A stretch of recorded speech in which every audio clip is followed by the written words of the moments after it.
started off with questions, but I'm going to start with 3 more questions, so bear with me. Okay, so some quick fire questions for you guys. I want you to raise your hands if it pertains to you for like 2 seconds and then shoot it down. Okay, so first of all, how many of you play video games?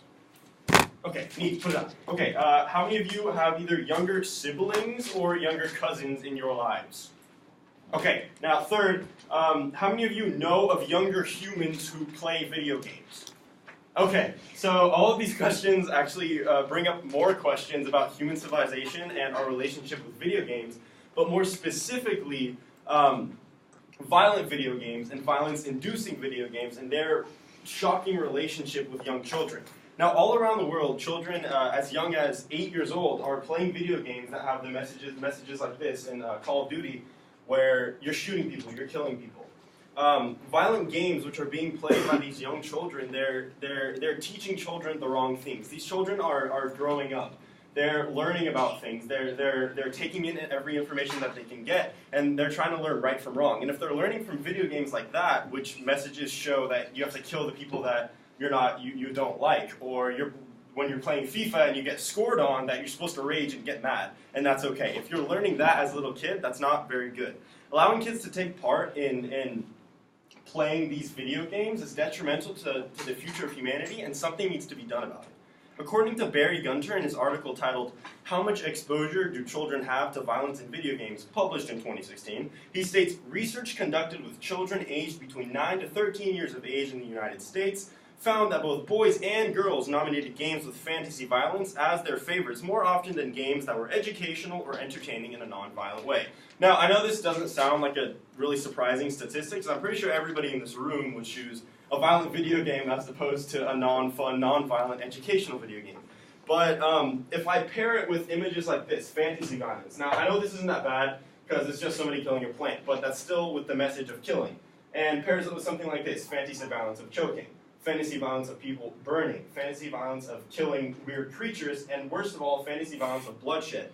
Fantasy violence like this is being paired and really shouldn't be being shown to children all around the world who, like I said before, are learning right from wrong from these kind of things.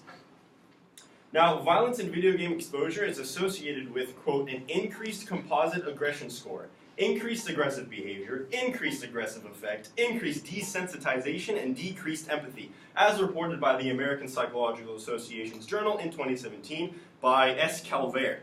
Now, that journal shows how children are changing all around the world from these video games. And for every person that a kid runs over in Grand Theft Auto, or every Nazi zombie that a kid kills in Call of Duty, or for every goal that they get scored on in FIFA, they're becoming more desensitized. They're becoming less empathetic and more aggressive.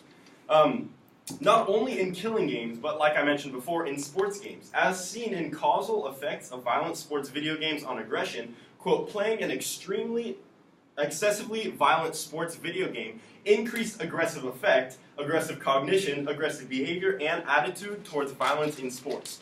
Now, like I said before, not only in killing, but in games like FIFA, Madden, 2K, kids are getting more aggressive. Now, here's a little personal anecdote. I've played FIFA. I was like addicted to FIFA 2 years ago. I've played it ever since FIFA 2010, and now they're at FIFA 18. And I've broken over 7 controllers because of the game. Now, it hasn't been as bad as this. Somebody literally broke their desk, but it has been this. Over half of my controllers have been broken like that. And I was going to show you a video, but it's pretty long, so I'm just going to describe it. Some guy was sitting and playing FIFA, got scored on, stood up, threw his controller at the TV, went up, slapped the TV, took it, unplugged it, and threw it out the window.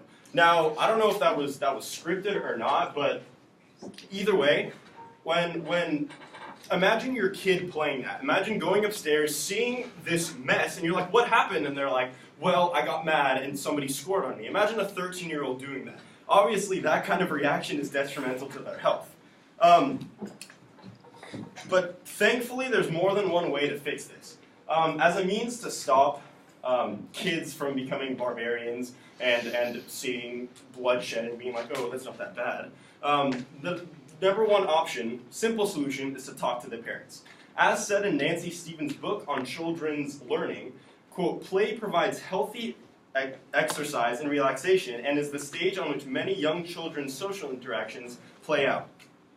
So what she's saying in her book is basically, instead of having children sit down and learn their social interactions from a screen and having a little headset and talking to their friends all day and having their social interactions being learned like that, why don't we throw our kids outside and have them play outside? Why don't we plan a play day with little Tommy across the street so that they can learn their social interactions that way as opposed to on the screen? Now that was option number one, but as we know, parents don't really like to intervene in their children's life too much. That's why I bring you option number two.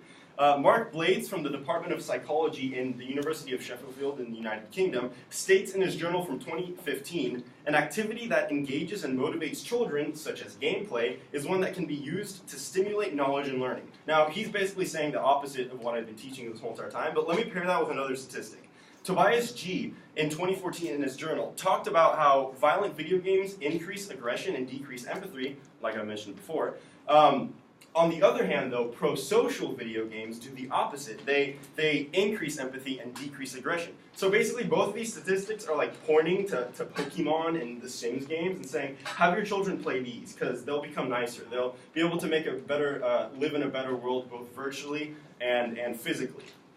Now, if we refuse to fix this, fine. As Carly Kotsurek states in her articles on monsters portrayed in video games in 2015, quote, ultimately, the impact of in-game deaths by rendering victims as monsters enacts as a type of cultural violence. So basically what that says is by calling the people that we kill monsters, by saying, okay, here's an enemy in Call of Duty, kill them. By saying that, we're basically teaching our kids, okay, so it's okay to kill the people that we don't like, to bring down the people that we don't like, or FIFA's case, slide tackle the people we don't like. Either way, it's not a good outcome. It's not a good thing to teach our children. Another thing that violent video games do to children is it lowers their heart rate. Now, it doesn't sound too bad until I tell you that within Nicholas Carnegie's journal from 2017, he stated that from his study, participants who previously played a violent video game had a lower heart rate while viewing real violence. Once again, the idea of desensitization pops up. After viewing a violent video game, children, when they went into the real world and saw death, they didn't really have a high heart rate. They weren't really surprised. Furthermore, found within Douglas Gentile's article on the effects of video game violence on adolescents, he found that, quote, adolescents who exposed themselves to greater amounts of video game violence were more hostile, reported getting into more arguments with teachers, more likely to involve in physical fights, and perform more poorly in school. More fights, more poorly in school, more arguments, more hatred, more pain, more misery. Need I say more? Do we want the future of humans to be desensitized to things like death and pain? Do we want, as a result of playing little video games, to become excessively aggressive towards one another, as stated will happen if we continue to play violent video games, according to Yusuf Hassan from the Journal of Experimental Psychology in 2012? No? That was the empathetic answer. That was the answer I'm looking for. Do we want a bad world full of terrible kids who don't really care about anything? No, we don't. So what we need to do is set an example. Go outside and play basketball. Go outside and play soccer. Set a good example for the people that are looking for you to set an example. Thank you.